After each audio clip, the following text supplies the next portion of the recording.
Now, it's been 1 year since Donald Trump became the 45th president of the United States. There have been no signs of any major new economic or development initiatives in Africa, and the threats of major cuts to foreign aid remain.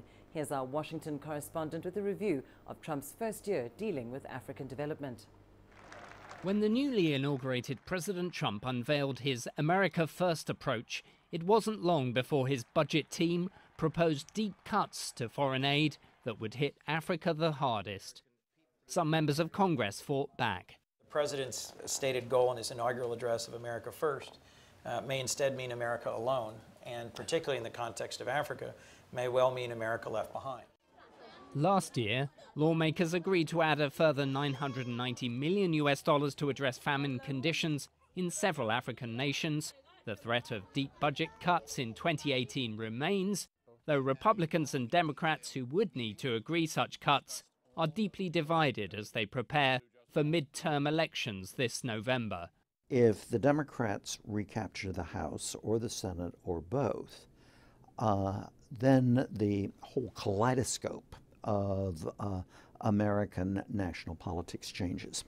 And the Democrats traditionally have been sympathetic towards overseas assistance. That's going to have an impact on the executive branch. Donald Trump projected a more transactional form of economic engagement during a meeting of African leaders at the United Nations in New York. We hope to extend our economic partnerships with countries who are committed to self-reliance and to fostering opportunities for job creation in both Africa and the United States. Africa has tremendous business potential. I have so many friends going to your countries trying to get rich. Over the course of 2017, U.S. goods exports to Africa fell 10%, and imports of African goods to the U.S. increased by 15%, widening the U.S. trade deficit with Africa by $10 billion US. Major U.S. corporations are more concerned about long-term interests, though. When you look at the whole of government approach, we see many other governments from around the world in Africa competing in a way that we do not. U.S. Secretary of State Rex Tillerson, who's been without an officially appointed U.S. Assistant Secretary of State for African Affairs during the Trump presidency, says he's preparing to travel to Africa in the early part of 2018. Tillerson also says that the force of arms alone will not be enough, making the case that creating economic opportunities can help to address the root causes of violent extremism in insecure regions of Africa. Daniel Wrenches, CGTN, Washington. Well, for more on this, we're now joined by Peter Fabricius, a foreign affairs consultant at the Institute of Security Studies in Johannesburg. Peter, how would you describe President Trump's first year in office with regards to U.S. and Africa relations? Yeah, I think I would agree with your previous commentator to a large degree. I mean, what his first year has been characterized by in terms of Africa policy is the absence of a full-time Assistant Secretary of State for Africa. That's the top diplomat in the State Department who deals with Africa, with a failure to appoint ambassadors to a lot of key countries, including my own country, South Africa.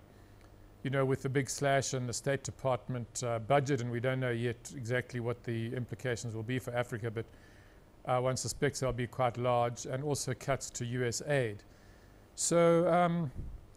There's been a different focus, a focus more, I think, on trade and investment, on commerce and on security, and less perhaps on long-sighted development planning, even though I think there are differences between the White House and the State Department on that, which have come out both in the previous commentators' comments, but also we've seen that on a number of foreign policy issues where there's clearly a tension between those two institutions. And Peter, of course, it doesn't help much that Trump recently used a derogatory term to describe African countries. And given the outrage that followed, do you think relations between the U.S. and Africa might be seriously damaged?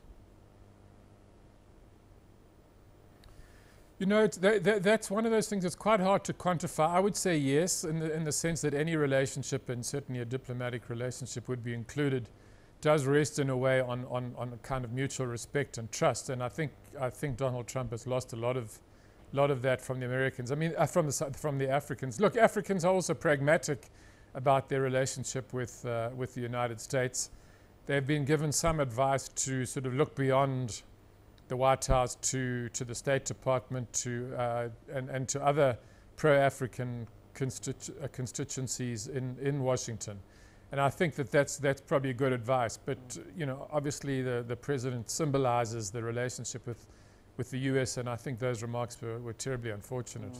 And in the sort of spirit of being pragmatic, what would you say then are the key areas of cooperation with the U.S. that African countries should be focusing on going forward? I certainly think that they should be focusing on the commercial aspects, I believe. You know, in a sense, there's an opportunity if you have an administration like that of Trump, which is very inward-looking, very much sort of America first, and we don't have a lot of money or time to spare for other people. You know, the obvious way to deal with that is to increase your self-reliance in a way. So to try to It's moving in that direction anyway. Africa's relationships, not only with the US but with the world, are moving in the direction of, you know, away from aid towards a more normal kind of commerce, and that should certainly be the direction they should emphasize. You know, look, creating a more favorable investment environments in Africa, in their countries, which is what, you know, Tillerson has emphasized when he met the 37 African ministerial delegations last year. He put the emphasis on trade and investment, on commerce, and that's clearly where the emphasis should be. And then, of course, on security, you know, the U.S. gets a lot of criticism for putting too much emphasis on security in its relations with Africa. And I mean, one can certainly criticize that in terms of its relative prioritizing of other elements. But there is clearly a security need in certain countries, in particular in West Africa with Boko Haram, in Somalia and in other places.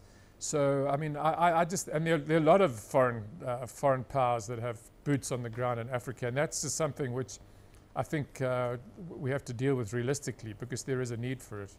Thank you so much, Peter Fabricius, that analysis there. Of course, he comes from the Institute of Security Studies in Johannesburg. Well, indeed, it is quite a day for Donald Trump. January 20th is his one-year anniversary of his presidency, and now it's become the day that the government shut down. Republicans in the Senate failed to secure enough votes to advance a short-term spending bill. And it failed to advance a GOP-backed stopgap spending bill, failing to meet the deadline of passing the bill that fulfills the non-stop working gap of the U.S. government. The Republican majority in the House and Senate, with their president, have failed to come up with a blueprint for spending for this great nation that we serve and are proud to be part of. Earlier, the House passed the bill with a 230 versus 197 vote. The bill funds the government in a short-term period until February 16th and was regarded as a last-ditch effort to avoid a government shutdown at midnight. Here is about immigration, largely. It's a domestic policy issue, a dispute between Democrats and Republicans about immigration and about how to deal with the deferred action on childhood arrivals, and about how to deal with President Trump's request to build a wall along the Mexican border. There's still no other deal to keep the government running, not looking good for a great military or safety and security on a very dangerous southern border. President Trump tweeted Friday night. So in the modern era, there have been something like 17 shutdowns of the federal government because they couldn't agree on a budget. But the difference between this one and most of the previous ones is that this one, the Congress and the president are all from the same party. It made sense kind of in the 1990s to have government shutdowns repeatedly when you had the Republicans in charge of the House of Representatives and you had the Democrats in charge of the Senate and the presidency. Okay, so now there was natural party conflict. But here you've got All three branches in the control of the same party, so having a shutdown is really bizarre. You have to go back to the Jimmy Carter administration to find a similar situation. Saturday marks the first year of Trump's presidency, but it doesn't look like there will be anything to celebrate on this anniversary. Zhao Yunfei, CGTN.